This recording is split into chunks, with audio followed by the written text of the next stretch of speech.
കൂടൽമാണിക്യം ക്ഷേത്രത്തിൽ പുതിയ കഴകക്കാരനെ നിയമിക്കാൻ നടപടി തുടങ്ങി. BA ബാലു രാജിവെച്ച ഒഴിവിലേക്കാണ് പുതിയ നിയമനം. MS ലിഷോയ് കൂടുതൽ വിവരങ്ങളുമായി നമുക്കൊപ്പം ചേരുന്നുണ്ട്. Lishoy, good morning. പുതിയ ആളിനെ നിയമിക്കാനുള്ള നീക്കമാണല്ലോ നടക്കുന്നത്. ഇതുമായി ബന്ധപ്പെട്ടും എങ്ങനെയായിരിക്കും കാര്യങ്ങൾ? ഈ ഒഴിവിലേക്കും വരുന്നത് ആരായിരിക്കും? അതിൽ കൂടുതൽ മറ്റെന്തെങ്കിലും പ്രതികരണങ്ങൾക്ക് സാധ്യതയുണ്ടോ? പ്രതിഷേധങ്ങൾക്ക് സാധ്യതയുണ്ടോ? വിശദാംശങ്ങൾ എന്താണ്? ഒരു സാധ്യതയുണ്ട്.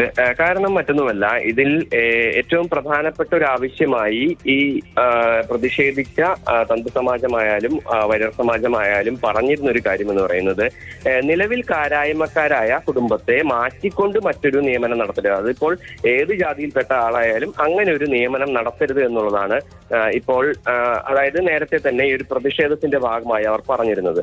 അതുകൊണ്ട് തന്നെ പുതിയ നിയമനം നടക്കുമ്പോഴും സ്വാഭാവികമായും പ്രതിഷേധം ഉണ്ടാകും എന്നുള്ളതാണ് നമ്മൾ അവരുമായി സംസാരിച്ചപ്പോൾ മനസ്സിലാക്കാൻ സാധിക്കുന്നത്. ഇതിപ്പോൾ ആദ്യം ബാലുവിനെ നിയമിച്ചത് ജനറൽ കാറ്റഗറിയിൽ ആണ്. ഇഴവ സമുദായക്കാരനാണെങ്കിൽ പോലും ജനറൽ കാറ്റഗറിയിലെ ഒരു നിയമനം എന്നുള്ള രീതിക്കാണ് ബാലുവിന് നിയമനം ലഭിച്ചത്. രണ്ടാമതായി നിയമനം ലഭിക്കുന്ന അത് ഈഴവ വിഭാഗത്തിൽ നിന്ന്, OBC വിഭാഗത്തിൽ നിന്നുള്ള ഈഴവ വിഭാഗത്തിൽ നിന്നുള്ളവർക്കാണ് രണ്ടാമത്തെ ഈ നിയമനം ലഭിക്കുന്നത്.